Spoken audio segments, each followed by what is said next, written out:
Welcome to Global Beehive Talk, and today we had the pleasure of having Mathias Cöster here today. He is a researcher at Uppsala University and also part of the Center of Advanced Studies of Innovation Price Models. Welcome, Mathias. Thank you very much.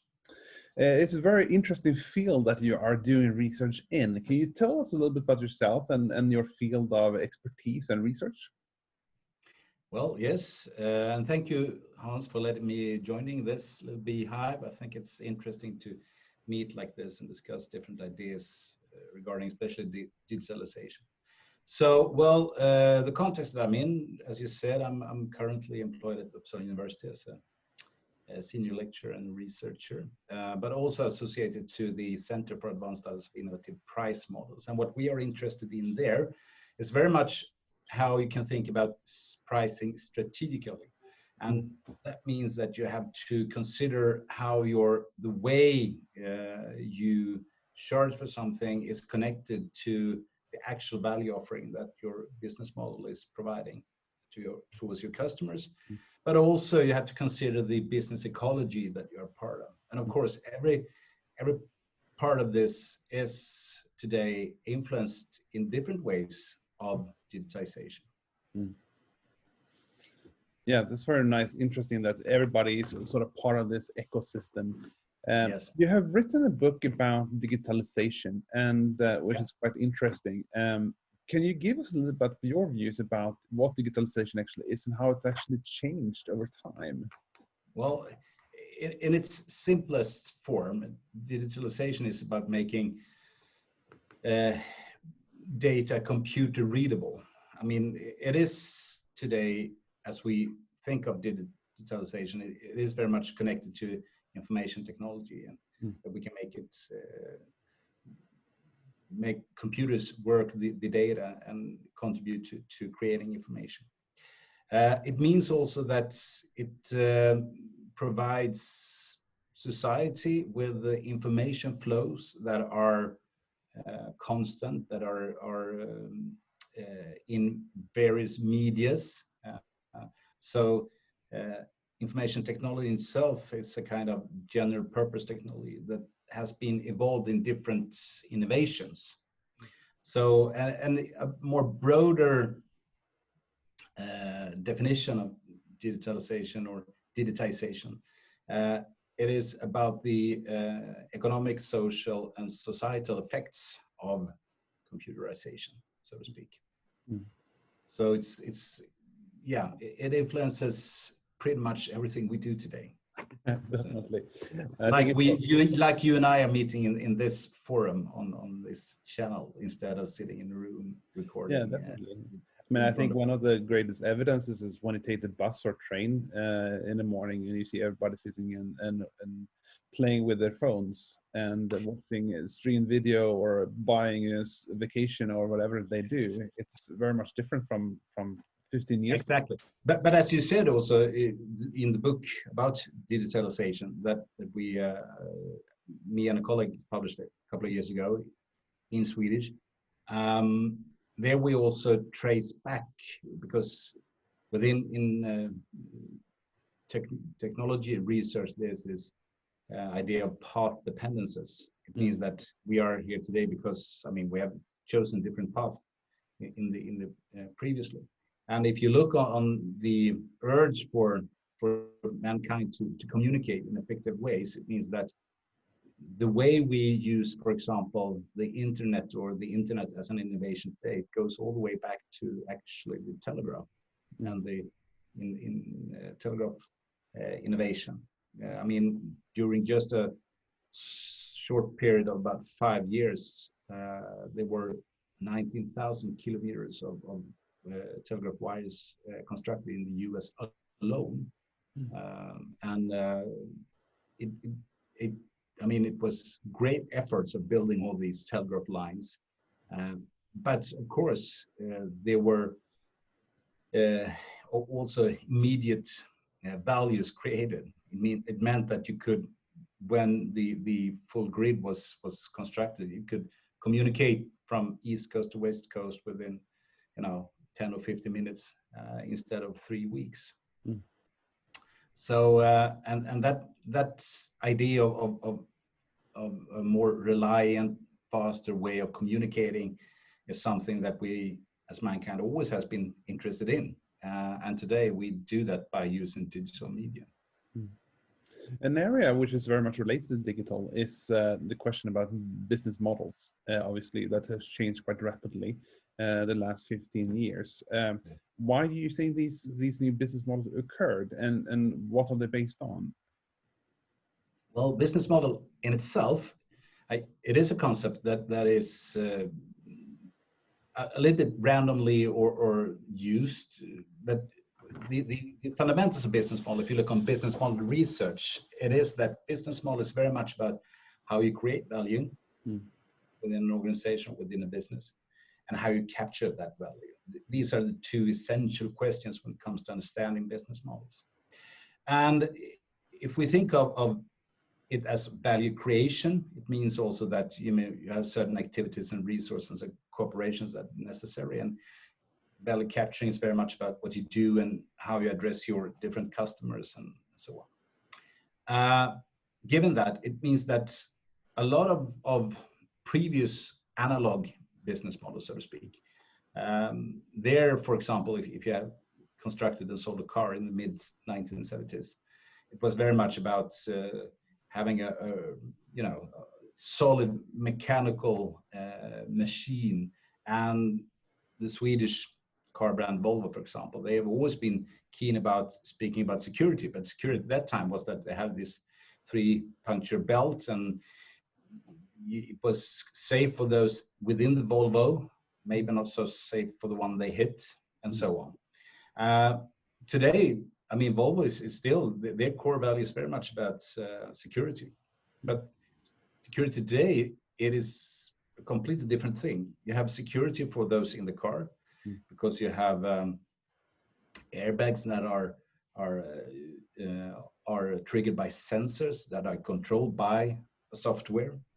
But you also have the security for those outside the car.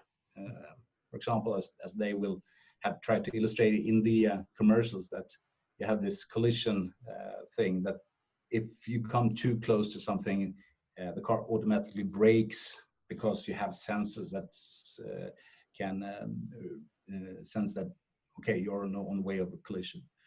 So in that sense, it means that they have used digitalization in various ways in their business model, in the construction phase, in whatever they do. But it also means that they can elevate their actual value offering, which means in turn that they may be more attractive towards customers or different customer segments, such as in their case, families looking for a secure car, so to speak.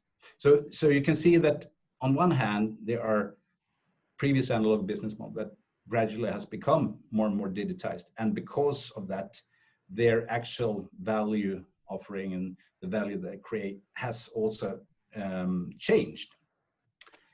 And then, of course, you have business models that are a result of that. We have this digital infrastructure that we have. And what they are, many times, they're kind of intermediate. They, for example, if you take an actor like Spotify or Uber, I mean, Spotify doesn't create any music by themselves. They just mediate it. They make sure that they are that their product is, or their service, or the value that they create is that me as a listener to music get very smooth access to whatever I want to listen to whenever I want to listen to it. So they are an intermediate between me and the artist and the production companies that the artists are part of. But in the same way, Uber, for example, they don't own a taxi or something, but they connect me to someone who is willing to give, a ride for a certain charge. So in that sense, is that the new digital business models, they find these small gaps that are out there, that you can, one way of thinking of it is like, if you're riding a train you go through over a train track, you can feel these small in between the cracks, and depending on how old the actual train is, you can feel them more or less intense. Mm. But bridging these gaps, it means that it goes much smoother. And what digital business model often do is that they identify gaps out there, and they then reduce the time it takes for us to access that service. Mm. And meanwhile, they also increase accessibility. Mm. So if you think of Spotify once again, I mean, great accessibility, but also the time it takes for me to pick up my phone, to put my thumb on the Spotify app and then open up and then start to play. Mm. It is an immediate response from that. Instead of me, because that was the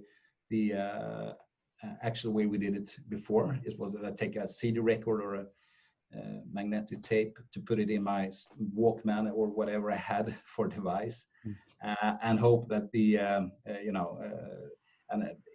what I had then was the actual record that I had. I couldn't just go out there and randomly look for any music I want.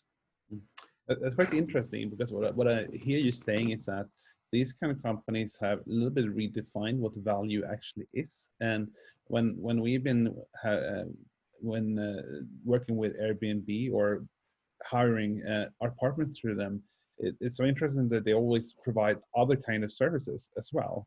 So it's everything is sort of gathered through the experience of working with them, creating experience and value for me, not low cost, but rather exactly. So in their business models, they don't need. I mean, Airbnb traditionally, if you are, you need maybe to own a hotel. You may need to own a building with apartments that you rent out or so. They don't need that. What they have as a resource in their creating there is that they have a software, and that is designed for being able to smoothly connect providers with those that want to rent something, and that is what they are good at. So yeah. Another interesting perspective is I think many companies are trying to find some sort of hybrid model where they both leverage the data but also the physical assets as well. Is that something that you would recommend for companies to pursue? Well, it depends. I mean, it isn't easy going doing that. It is kind of complicated. I mean, we talk about or we see as users of different digital services, we just see it's kind of easy access. But behind that, of course, there are hours and hours of software development and trying to figure out the best way of connecting, and kind of complicated maybe way of computing. So that requires an expertise in some ways that are good on those parts. And depending on what you're doing, there's one way to managing that kind of software company or that kind of software business model considered to others. I mean, back to the car manufacturers, still the identification of, for example, Volvo is that we build cars. You could turn it around and say, no, you don't build cars, you build computers with wheels, because that's what it is today. And especially when it comes to the electrical cars, they are even more kind of computers on wheels rather than the old combustion engine kind of car. But still, it is. But still, they consider themselves as car make. We build cars. Yeah, maybe you do, but also, I mean, in soon maybe they just will be a subcontractor to Google, because Google have a self-driving service car, and the car that are part of that offering to some customers out there are a Volvo car that is self-driving car. And then suddenly Volvo is maybe not a car manufacturer that sells cars. it's a provider to someone else who's providing a digital service. Mm. So that kind of in the identifications also matters how you design your business model, but also what kind of resources you put into it in order to create that value. So in that sense, the hybrid thing, if you come back to that you mentioned, yeah, possible, but it's also a challenge to manage. Yeah, I can imagine, because it requires a little bit different kind of competences, as you said, and also a little different business perspective in that as well. And then you come to also various logics that are in that kind of organizations when it comes to how you control them, how you make things happen within them. Many times today, organizations are very the actual management control that goes on relies very much on kind of organizational cultures and so on. It's not that much of kind of detail measuring things in order to make people do certain things. It's more about creation and being creative. And if you have a kind of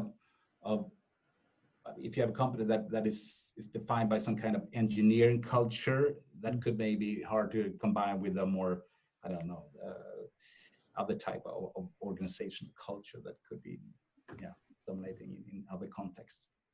That's really interesting. If you would advise business executives now that are sort of challenged by these digital companies and digital business models, what would you tell them? What advice would you give them? Well, first time, go back to basics to see, okay, what kind of values that we deliver? Because as I said, is it really actually a car, or is it a reliable transportation service? If it is more of a reliable transportation service, do we need to sell the car? Or could it be part of an infrastructure where cars are rented or just lent by, because someone is standing in the corner of the street and thinks or believes that I need a ride now. And instead of trying to catch up with a cab, I use this service where the self-propelled car comes around the corner, I jump into it, and then it takes me to wherever I want to, and then I leave it there. Maybe that is what we are instead. Or, I mean, go back to what kind of values are we actually providing to the market? What values what kind of values is it possible for us to create, given that we have the business model we have today? So if you can start with that kind of identification game, so to speak, that trying to, okay, what actually are we?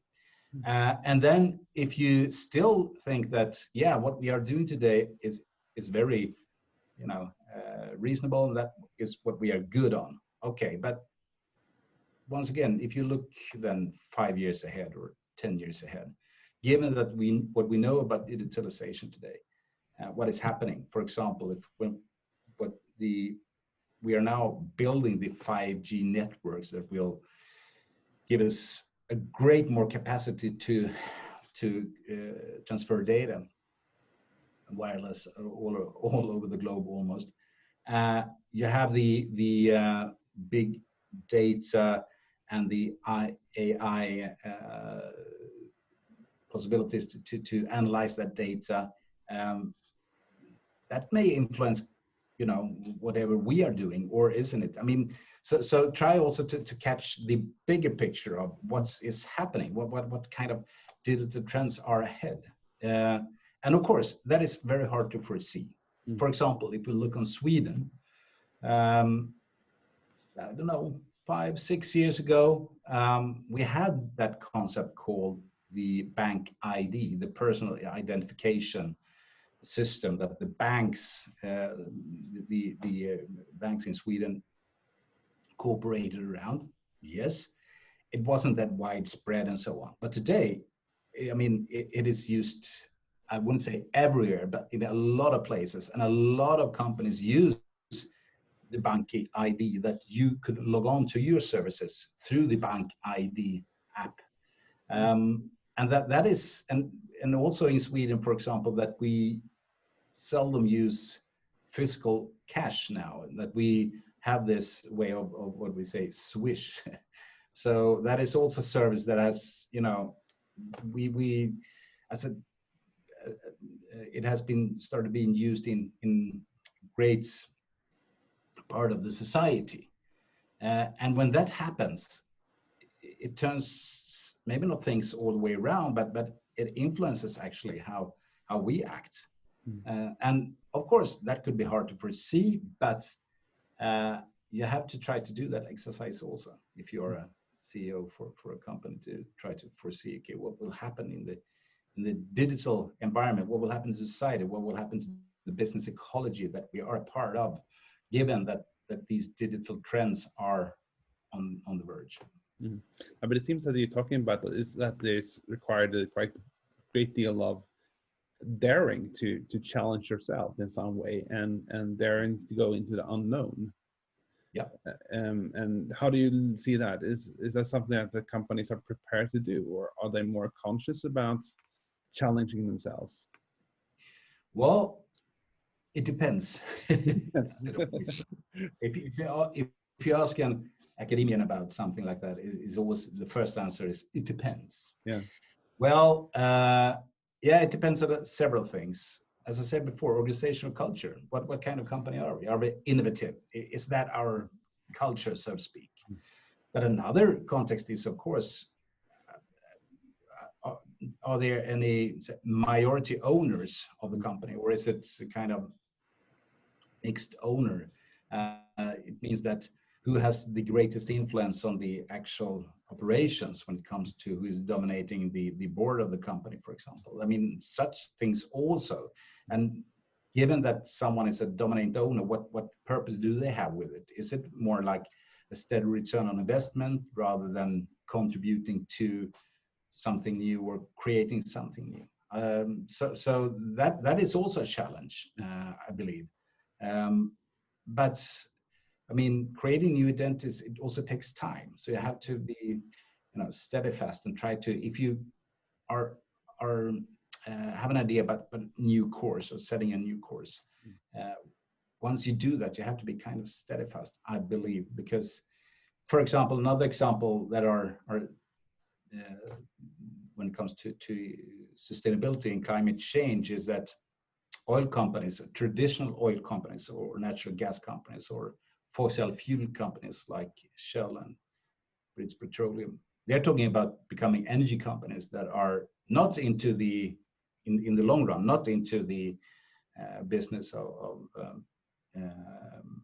producing or delivering fossil fuels. Rather, they will go into renewable energy sector instead, totally. And of course, that is a new direction for them to take. But they probably see that as, if we wish to be around in 20 years' time, that is something we have to do, because there will be no market for, So that is one example. And the same for if you look on your identity now and where should we go? Well, I mean, one reason, if we are a company, that we exist is that in the bottom line, there are customers out there that appreciate what we are offering them. Great. But will they keep on appreciating it, or will we be more or less obsolete in the long run if we keep doing what we are doing? That's a great conclusion. I think it's, as you talk about, it's coming back to your own identity and your ability to change and adapt to the current standards and what customer actually wants. We are running out of time, and I just want to say, and that is not nothing new in one sense. But speaking about digitalization, it could be good to remember oneself from time to time that these are kind of core issues that doesn't go away just because of digitalization. Those that were around in the early 2000s in Sweden, or also in other parts of the world, when they had the first IT boom, so to speak, you were talking very much about the new economy, and there would be new logics and new ways of valuing and stuff like that. It turned out that, a lot of new things happened, but it was kind of the same economic, logics that ruled, and it still is in that sense. But of course, digitalization, it enables us to maybe do things in new ways, and thereby also creating new kind of values. definitely. So, um, thank you so much for actually contributing and also sharing your knowledge about this area. It was fascinating to listen to you, and Okay. especially when it comes to discussion around business model and pricing models. So, thank you so much for participating, and I hope we can stay in touch and maybe schedule a new meeting further on. Yeah, I would love to, and thank you very much, Hans, for having me here. And for those that are interested in these kinds of issues, also, you can always go into casip.se.